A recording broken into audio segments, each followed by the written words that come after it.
some news came out of Dallas on Sunday, unexpected news. After that 3-day break that players got and were allowed to leave and then come back, there were some, but not nearly as many as there could have been, positive COVID tests for players who were otherwise vaccinated. Here is Mike McCarthy and Cowboys running back Ezekiel Elliott talking about the sudden loss to the COVID-19 reserve list of Pro Bowl guard Zack Martin. Is there a chance he could play? I would say he's as close to being out as you can probably possibly roll out. There's a protocol, so we'll follow the protocol up to the game, and anything changes, we'll. So he will make the trip, or y'all will? Well, he has to. He has to test negative twice. So that's to me the last threshold you got to get over. Zach's the best player in the offense.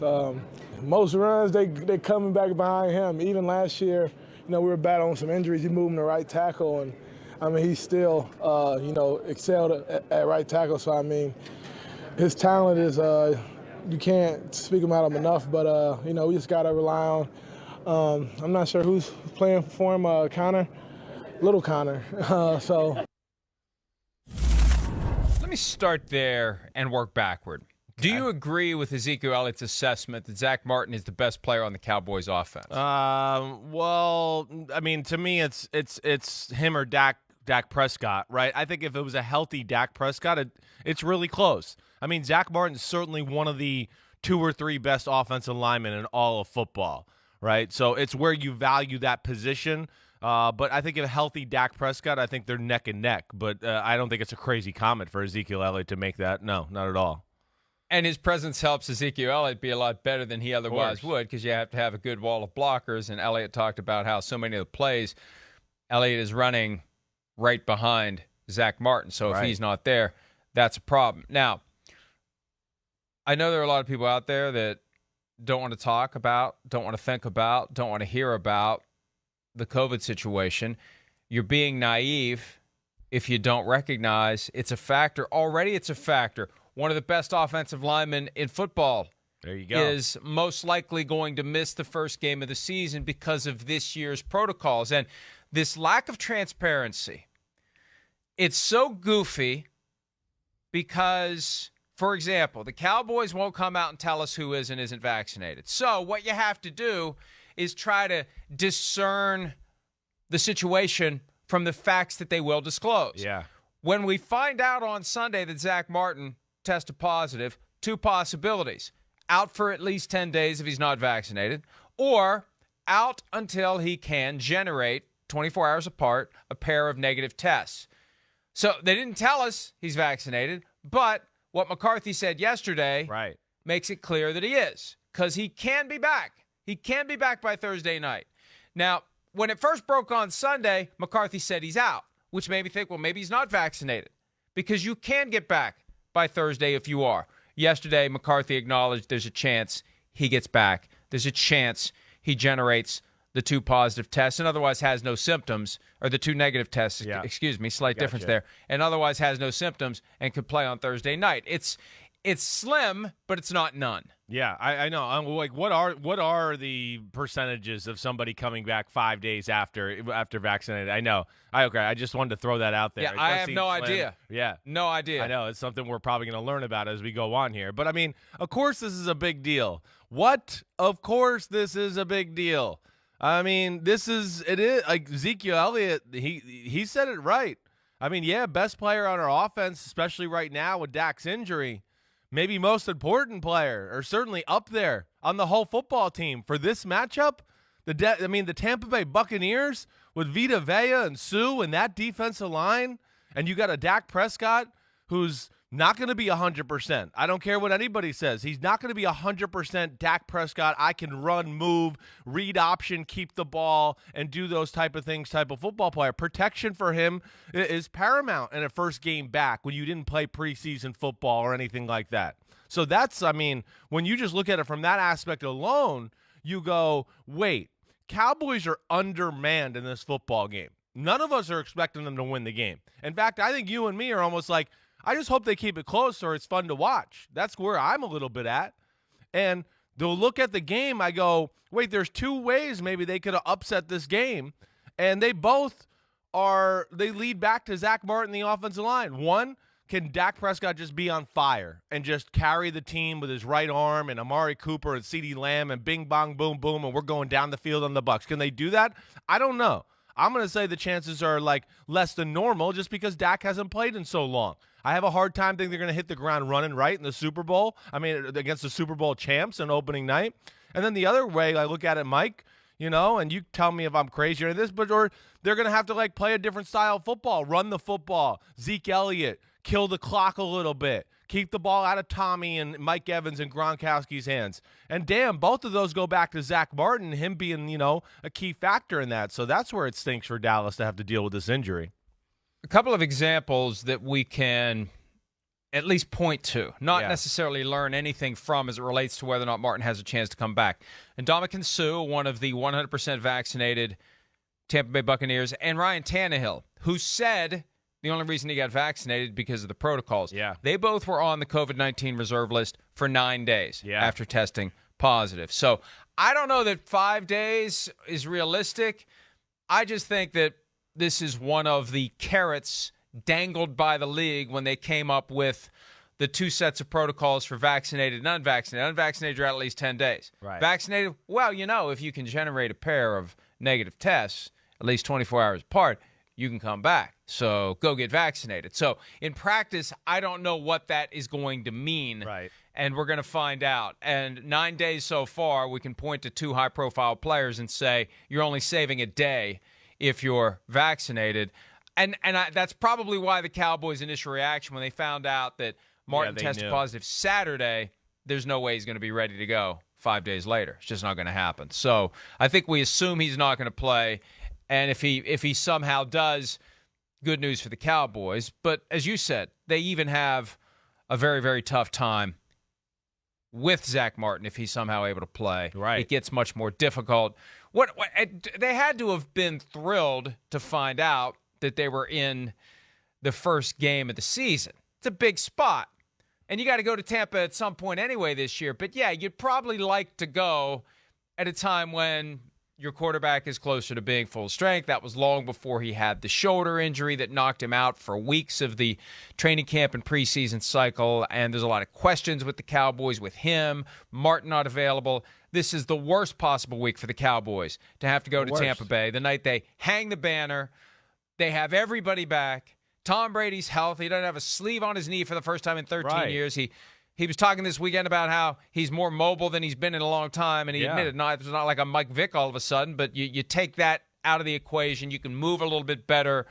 He's supposed to be getting older and slowing down. Maybe he's going to flip that around, and if he's going to be at his healthiest, it's going to be week one. So this is a bad spot for the Cowboys. I mean, it's still a great game to watch, and it should be fun. But, I'm with you. I don't want it to be 38-10. No. I mean, the Cowboys are probably going to need a few breaks, So, a few instances of that, the ball bouncing their way. I mean, yes, they're certainly undermanned, let alone like Dan Quinn. Let's not forget, yes, it's going to be a great advantage for the Cowboys having this, new defensive coordinator. I think they'll be better. But let's not forget, he's from Atlanta, too. It's not like he's going to be catching Tom Brady and Bruce Arians off guard. They've saw it, this defense last year. Arians saw it twice the year before. Tom Brady beat it in the Super Bowl. He studied 2 weeks against this defense before, let alone he played the Legion of Boom, who also ran this defense when Dan Quinn was there. So there's great knowledge of it there. There's everything points towards advantage Tampa, let alone like what you talk about, the way Brady's throwing the football. And then you read comments like over the weekend from Mike Evans where he goes, and it looks like this to our eye from what we saw in the last preseason game, the offense is light years ahead of where it was last year. When you add all of that up, kept the Super Bowl team together, opening night against a team that's, was way less than before last year. They were underwhelming. Quarterback hasn't played yet. We'll see how he's feeling, and, he's going to be questioning himself altogether. And then a Buccaneers defensive line that, was rabid towards the end of the year last year. They're going to be foaming at the mouth in the environment you just talked about. So, yes, it does not look good for the Cowboys, especially with the Zack Martin out. Definitely not. We've touched on this last week, but now that you throw in the Zack Martin wrinkle, and now that we get closer and closer to kickoff, I really do think the Cowboys just have to throw caution to the wind and the kitchen sink at Brady, blitz him from every angle, come up with looks that he's never seen before. He's seen everything. So good luck with that, Dan Quinn. But you almost have to come up with a new approach, a little. Yeah. some new wrinkle that's going to make us say, what the hell are the Cowboys doing here? Some innovation almost, something that will confuse him just long enough so you can get to him, and he does what we saw him do in the NFC Championship, throw it up for grabs in order to avoid getting hit. That's what you want to force him to do. Throw it up for grabs, throw it up for grabs, and throw it up for grabs again. That's where that break is going to come from. That's how you engineer that break. And you know what? If taking that chance results in a quick 7, they probably were going to score anyway. So keep taking the chances. You're either going to die slowly or you're going to die quickly. But your only chance to be the one who doesn't die is to move fast and to get after him. And if it works, great. If it doesn't, you're going to be in the same spot you would have been in anyway. I hear you to a degree. I don't think it's the type of game where I look at it and go, well, maybe if the Dallas Cowboys just play it conservative on the defensive side of the ball, right? Don't let up a lot of big plays. Maybe they can run the football and chew up some clock and keep Brady. I don't think that's happening. I mean, again, the Buccaneers, what were they best at last year? Stopping the run. They're the best team in all of football last year stopping the run. So even with a healthy Zack Martin, I'd have a hard time thinking Zeke and company were just going to dominate the line of scrimmage and the clock and keep Brady and the offense off the field. I have a hard time thinking that's going to happen. So, yeah, I mean, I think you might go on both sides there, Mike. I mean, yeah, they're going to have to rely maybe on a little trickeration or some game plan things that the Bucs are not in any way, shape, or form ready for on both sides of the ball. And it does go back to the pressure. You just got to be able to be picky about your pressure spots with Brady. You're right. He's seen every defense. But we saw last year, all his negative plays became against pressure. Now, what they figured out was, let's limit those plays. Let's keep extra blockers in like we've talked. And they're smart in doing that too. But also what I add to it was Brady's going to be better in the offense against the blitz this year too. Let's not overlook that. He's going to have a better feel of they're bringing this blitz. I should go with the ball here. I should change this guy's route. He's going to be a different machine too, to where I don't think we'll see as many issues with the blitz this year either. And that's another, not happy spot for the Dallas Cowboys and their defense. You mentioned Mike Evans' comments from over the weekend. Let's have a listen to and then react to what Evans had to say. When he was asked about his connection in year 2 with Brady, that's when he moved toward the broader observation you mentioned. Here's Mike Evans. I mean, we're miles ahead of where we were last year. Not just me and his connection, but the whole team, the whole offense. I mean, it's really exciting, and hopefully we can do something really special this year. We got that rapport with Tom now. We're trying to mix in the no huddle, here and there. Everybody's on the same page. And last year we felt like we left a lot out there, a lot. With the guys that we have on this team, we shouldn't be doing that. The games could have been a little bit easier last year for us. We feel like, and hopefully this year we get to show out.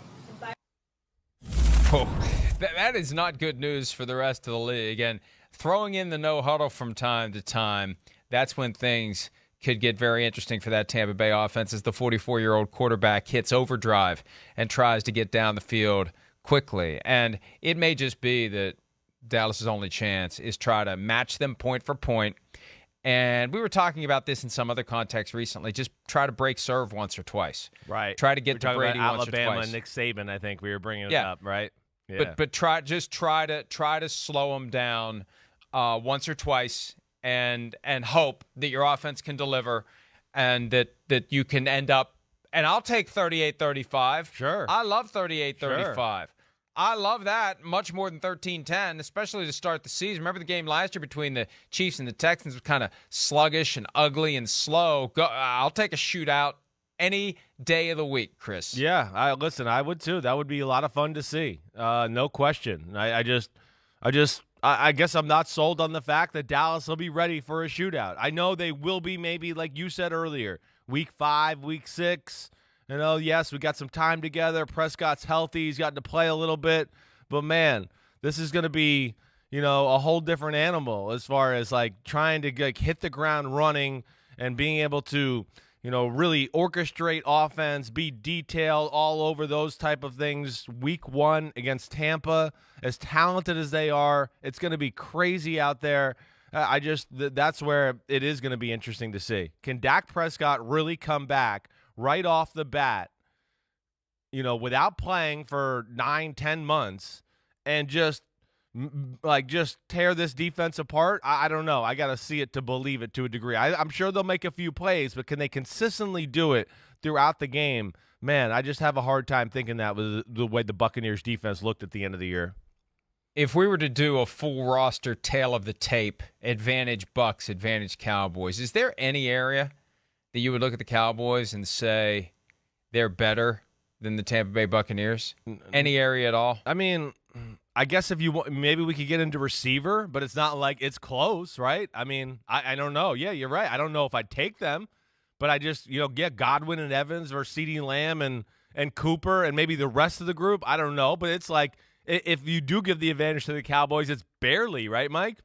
I mean, barely. And I think some people would go, no, I'd rather have the Bucs personnel. So, yeah, that's another thing. I mean, there's nothing there to go, oh, wait, that one spot on the Cowboys. Oh, they got that D-line. Oh, no, they don't.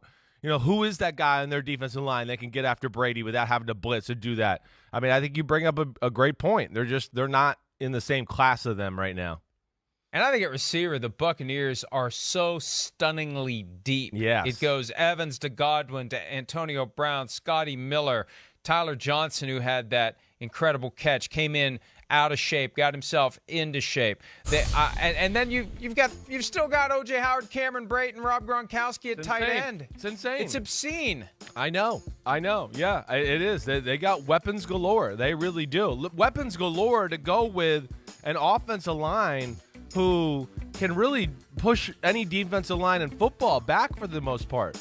I mean, we saw them just physically impose their will on teams in the playoffs and, of course, in the Super Bowl where, Mike, you and I had talked about it. It wasn't like they were running any special plays where I was like, whoa, that was great run design.